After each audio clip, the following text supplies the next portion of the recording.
You know, we've all heard nursery rhymes. They're catchy, they're simple, maybe they feel a little bit silly. But what if there's so much more than that? What if they're actually like the first piece of software we install in the human brain, designed to teach us how to think? Well, today, we're going to deconstruct them and find out. So, what are these songs really doing to our brains? To get to the bottom of it, we're going to use one really popular Hindi nursery rhyme video as our guide. It's a fantastic example because it has two rhymes that teach in completely opposite ways, which shows us the two sides of how these songs can shape a young mind.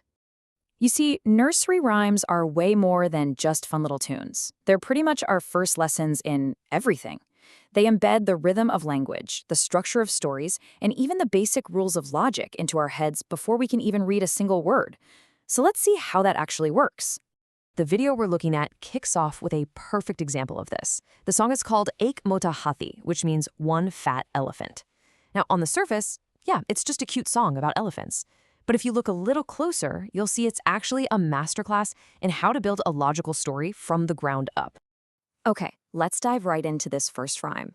So how does it build its story, one elephant at a time?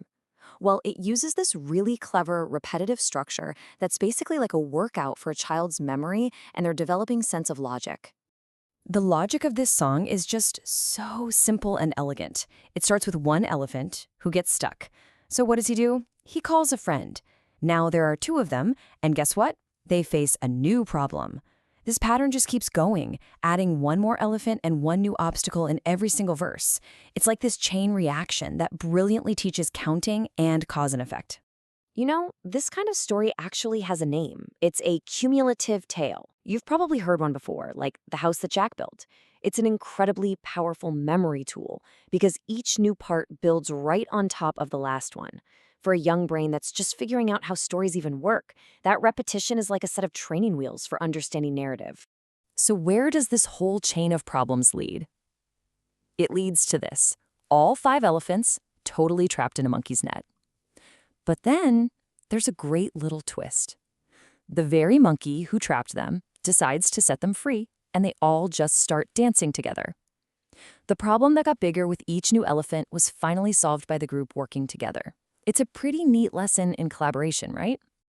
All right, so if the elephant rhyme taught us how to build with logic, brick by brick, the very next song in the video teaches us how to tear it all down. And it operates on a completely different but just as important principle. And this just lays out the contrast perfectly. We leave the straight line cause and effect world of the elephants, and we jump head first into the surreal, dreamlike world of Upar Panka Chalta Hai, or The Fan Runs Above. This one isn't about teaching logic. It's all about embracing the pure joy of language and imagination. The rhyme starts off simply enough. There's a fan above, a child sleeping below. A nice, peaceful scene. But then, it takes a really strange turn. The child gets hungry in their sleep and eats a peanut. Okay, that's a little odd, but hey, we're kind of in dream territory here. But then it gets truly weird. And right here, the rhyme just completely snaps off from reality. The verse says the peanut is empty, and then it delivers this absolute bombshell of a non sequitur.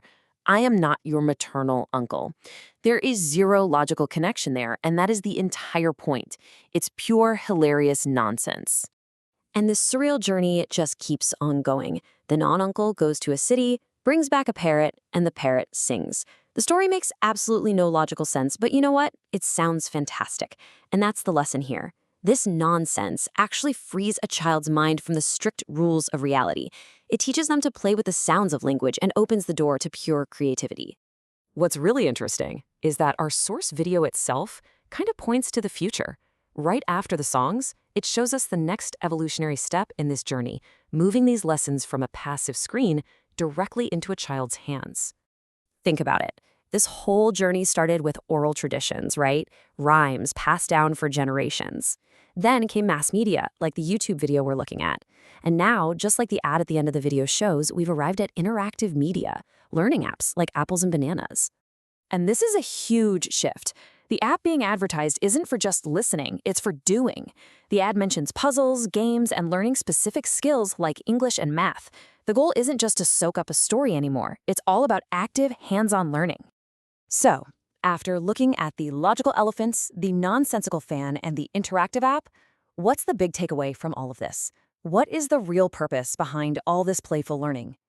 The takeaway is really this: both logic and nonsense are absolutely vital.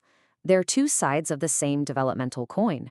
A child needs the structure from the elephant rhyme to learn the rules of the world, but they also need the chaos of the fan rhyme to learn how to be creative, imaginative, and, maybe break those rules when they need to. And that kind of leaves us with a question for you. We've looked at these two rhymes, but every single culture has its own. So think back to the songs you grew up with. Were they building these logical worlds, or were they celebrating just wonderful nonsense?